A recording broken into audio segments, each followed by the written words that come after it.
सुख्लाय सेरफां दखरा दुलाराय बर' फरायसा आफादनि बानजायनायाव 17थि जोलुर बादायलायनाया दिनै थुंगेबाय।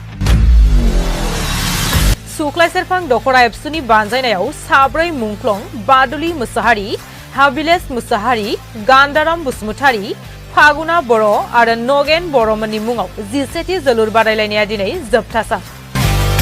हाबाफारि बायदियै 12 रिंगायाव मुंख्लं खाम्फायाव बिबार बावजेनो बावजेनगिरि महरै बाहागो लायो तामुलपुर जिल्ला UPPLनि नेहाथारि प्रदीप नार्जारी बिथाङा।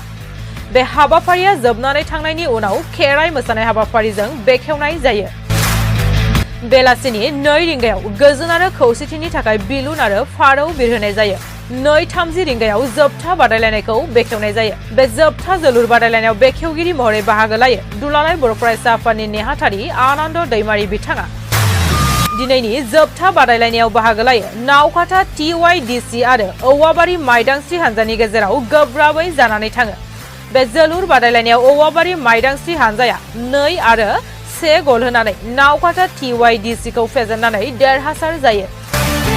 दिनैनि बे जोबथा बादायलायनायाव आलासि महरै बाहागो लायो तामुलपुर जिल्ला दुलाराय बर' फरायसा आफादनि आफादगिरि बानेश्वर नार्जारी बिथांजों लोगोसे तामुलपुर जिल्लानि एबसुनि बायदि बायदि बिबानाव थानाय बिबानगिरि आरो सुख्लाय सेरफां दखरा दुलाराय बर' फरायसा आफादनि साफ्रोमबो दैदेनगिरि आरो समाज सिबियारि बिथांमोना बाहागो लायो।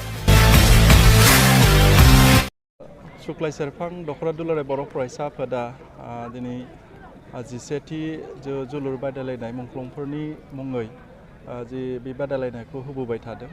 जोबोद बाख्नायथाव हाबाफारि, मानो होनब्ला जोंनि बिर जोहोलाव बिथांमोननि मुंखौ अरायसम गोथाङै दोननो थाखाय दखरा दुलाराय बर' फरायसा आफादा दिनै बे जोलुर बादायलायनायनि गेजेरजों जोंनि रायजो राजाफोरनो बा जोंनि जेनेरेसननो बा इयुन जेनेरेसननो मोनथिहोनाय मोनसे बियो जोंनि गेजेराव मोनसे बियो खाबु, आरो बेनि गेजेरजों जोंनि गेजेराव गेलेनायनि गेजेरजों अनलायनाय आरो खौसेथि आरो मोनसे समाजारि जि मोजां आबहावा बेखौ गायसननो हायो।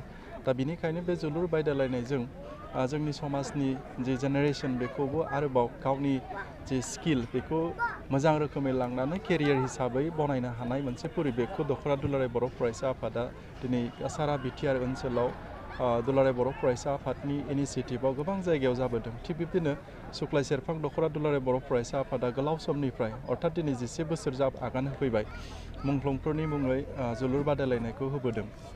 दा बेयाव जोबोद समायना रमायना मोनसे बेयो जोंनि गेजेराव समाजनि गेजेराव मोनसे मेसेज मोनहैयो। दा बेखौ फैबाय थानाय समावबो आरोबाव बे रोखोमनि मोजां रोखोमै लाखिलांबाय थागोन बेखौ आं दुलाराय बर' फरायसा आफादनिफ्राय दखरा दुलाराय बर' फरायसा आफादखौ आपिल खालामदों। मानो होनब्ला बिनि गेजेरजोंनो अनलायनाया जोनोम जायो, खौसेथिया जोनोम जायो।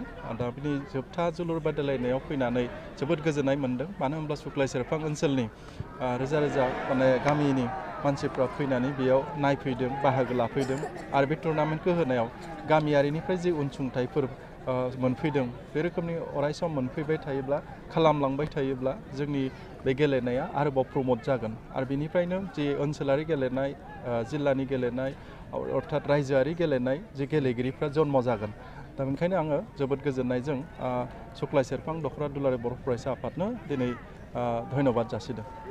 लाइमोनफोर दिनै दुलाराय मोनसे मुलुगावनो मोनसे जिखिनि ग्लबेलाइजेसन जिखौ एज होनना बुंदों, मुगा होनना बुंदों, दा बेयाव गोबांथार नङाब्लाबो खम बेसि परिमानै जोंनि बर' समाजाव दिनै जायफ्रा टिनेज एज बै समावनो लेखा फरायनायथिं मोजां रोखोमनि आवगानो हायियाव बा समाजारि बिथिङाव एन्टि ससियेल जिखिनि एक्टिभिटिस बेफोराव लोब्बा थानाय फरायसाफोरखौ आङो खावलायदों जे बे रोखोमनि गेलेनायनि गेजेरजों गावखौनो स्किल गोनां खालामनानै देहायारि राफोद, मेन्टेलि फिट, फिजिकेलि फिट खालामनो हानाय जिहेतुके बेयो मोनसे परिबेक।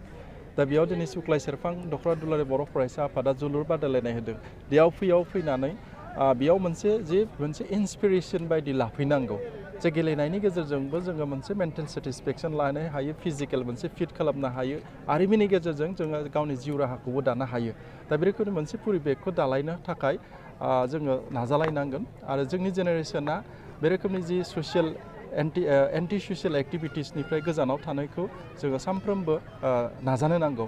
मानो होनब्ला जों नुदों खायफा फरायसाफ्रा बे रोखोमनि गेलेनायावबो लोब्बा गैया, मेथाइ खननायावबो लोब्बा गैया, बे रोखोमनि रंजानाय बाजानायावबो लोब्बा गैया। जाय फरायसाफ्रा बे रोखोमनि थायो बेफोरनो एन्टि ससियेल एक्टिभिटिसआव लोब्बा थायो।